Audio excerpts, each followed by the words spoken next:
tengo en línea al director del área de salud mental, Santiago González. Esto tiene que ver con la cuestión local. El municipio está trabajando en el lanzamiento de una aplicación para prevenir suicidios. Santiago, buen día, ¿cómo te va?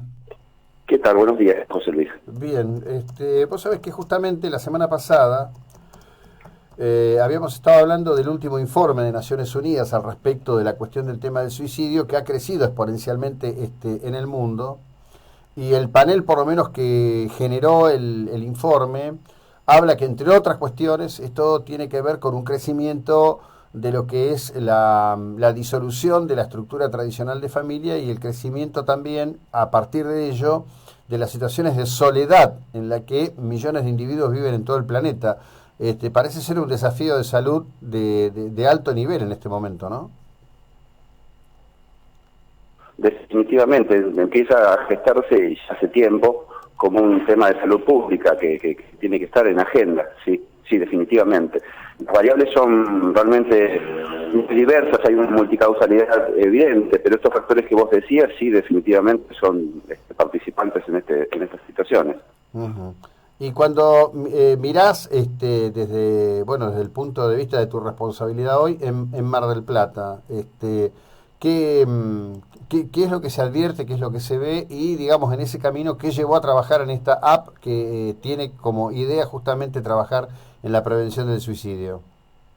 Sí, mira, un poco nos llevó la ausencia de políticas públicas que veníamos teniendo históricamente, y en el 2016 hicimos crisis con una serie de suicidios que se dieron todos concentrados en un corto lapso de tiempo, y nos llevó realmente a darnos cuenta que estábamos sin grandes recursos y sin posibilidad de actuación frente a estas situaciones.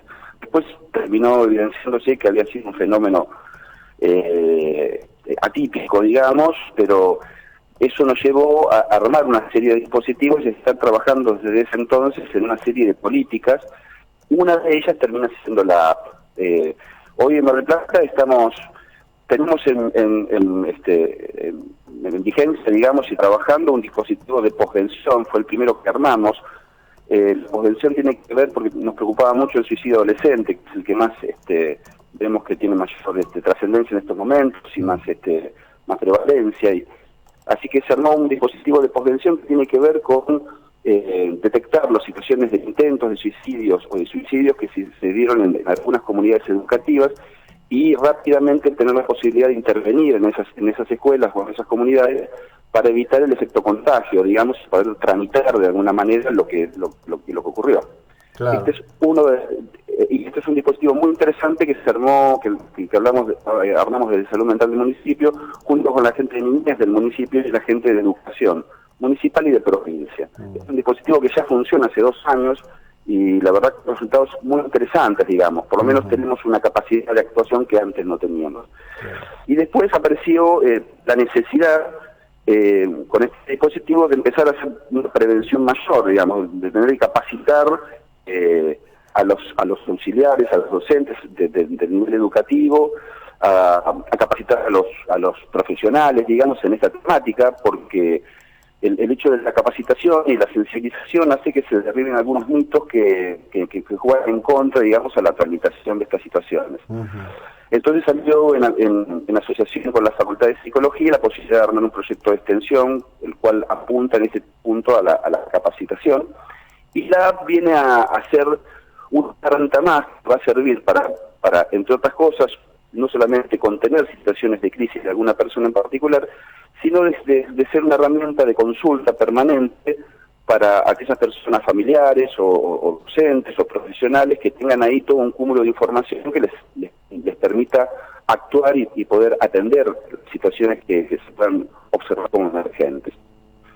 Uh-huh. Decime, así que es un poquito el planteo general, digamos, de 3 políticas públicas que vendrían a estar imbricadas, digamos, y que tienden todas a tener un sesgo de prevención en ese sentido. Claro. Decime, en este punto, ¿no? Vos me decías, bueno, pudimos evaluar que en 2016 hubo un conjunto de situaciones atípicas, sin entrar en detalle, porque bueno, obviamente del otro lado de la descripción hay familias, hay gente que ha sufrido por estas situaciones.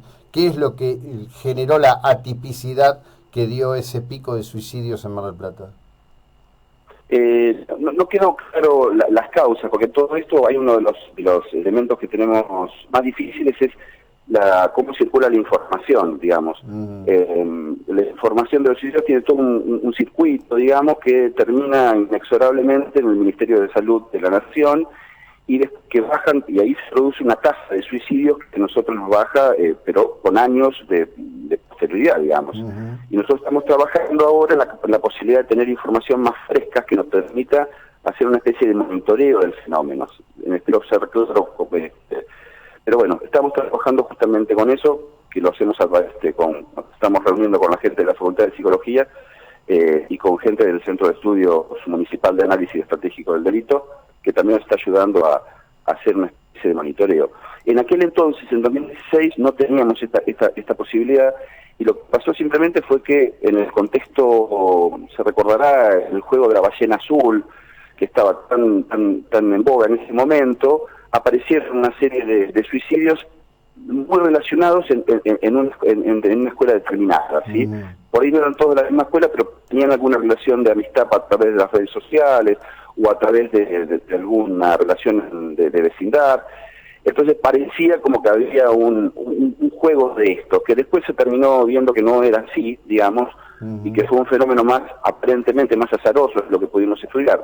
Pero en aquel entonces lo que no teníamos era la capacidad de acción, digamos, ni tampoco de evaluación de estas situaciones. Estábamos realmente muy verdes. Y bueno, y esto nos movió, pero fue fundamentalmente estas dos situaciones, digamos, una situación que fortuita, digamos, de que el número creció o se concentró no solamente en el tiempo, sino en un área geográfica o más comunitaria, porque no tenía que ver con la geografía, sino con la cercanía, inclusive a nivel de una comunidad más virtual, y este fenómeno de la ballena azul, en fin, que estaba bastante en boga en ese momento. Claro. Bueno, ese tipo de situaciones en general son visualizadas como parte de los riesgos que tiene hoy el tema de la conectividad, pero no obstante me parece que cuando se aborda cada caso en particular, lo que se va advirtiendo es que en la proyección del chico, que podrá haber alguna cuestión propia, alguna cuestión de la química de su mente, de cómo está funcionando, una situación preexistente del ámbito que lo rodea, ¿no? No, totalmente. Y es una evidencia que si uno llega a esa persona y es capaz de alojar un poco la tristeza, la soledad, la angustia o el fenómeno que lo lleve a pensar en esta situación de suicidio, si uno es capaz de alojarlo, sea quien fuera, no tiene por qué ser un profesional de la salud, también cualquier persona que pueda alojar esto más humanamente, digamos, eso es terriblemente terapéutico en el sentido de evitar la posibilidad, disminuye muchísimo la posibilidad de suicidio. Por eso es una temática que nos convoca como sociedad y por eso tenemos que hacer los esfuerzos para ayudar a la sociedad y a la comunidad a entender que cómo es este fenómeno, digamos, desmitificar cuestiones como, por ejemplo, que solamente pueden hablar con estas personas los técnicos o los especialistas, cosa que no es real, digamos, o que de alguna manera no las personas cuando se quieren suicidar no lo dicen, no, también está demostrado que muchas de estas personas lo han dicho con anterioridad. En fin, son pequeñas situaciones en las cuales tenemos que trabajar desde el Estado para hacer que la sociedad misma podamos entre todos contener estas situaciones y que sea una verdadera estrategia de prevención, digamos. Bien, decime, ¿el trabajo con la app se va a hacer con las escuelas, por ejemplo, o las personas que puedan...? Sí, fue muy lindo en ese sentido, porque empezamos a trabajar con algún programador externo, digamos, de la municipalidad, pero apareció la posibilidad de hacerlo con la gente de la escuela número 5, o la escuela técnica, a la cual fuimos a hacer una experiencia, digamos, de contarles a los chicos que estábamos haciendo y a ver si ellos se enganchaban en la producción de una app para esto. Y la verdad fue una experiencia maravillosa. Lo hicimos con una magíster en suicidología que se llama Isa Galarza, que es de la facultad, y la gente del departamento. Fuimos a la escuela 5 y a partir de que nos abrió la puerta el profesor Pablo Abdala, pudimos comunicarles a los chicos hacer una campaña en medio de prevención en este sentido. Y el resultado fue que ellos se engancharon mucho en la posibilidad de hacer dentro de lo que llaman unas prácticas profesionalizantes. Ellos tienen es una especie de trabajo práctico que hicieron, empezaron a diseñar esta, y quedó que hay 2 alumnos, Darío y Lucas Funes, que la están desarrollando definitivamente, y parecía ser un producto bastante acorde a lo que necesitábamos.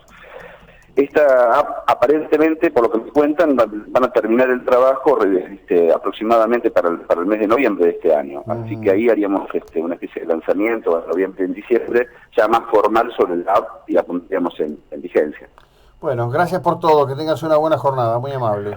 No, por favor, gracias a ustedes. Sí, hasta luego. Bien, seguimos en un instante con el desarrollo de la información. Estamos hablando de esto, ¿no? La organización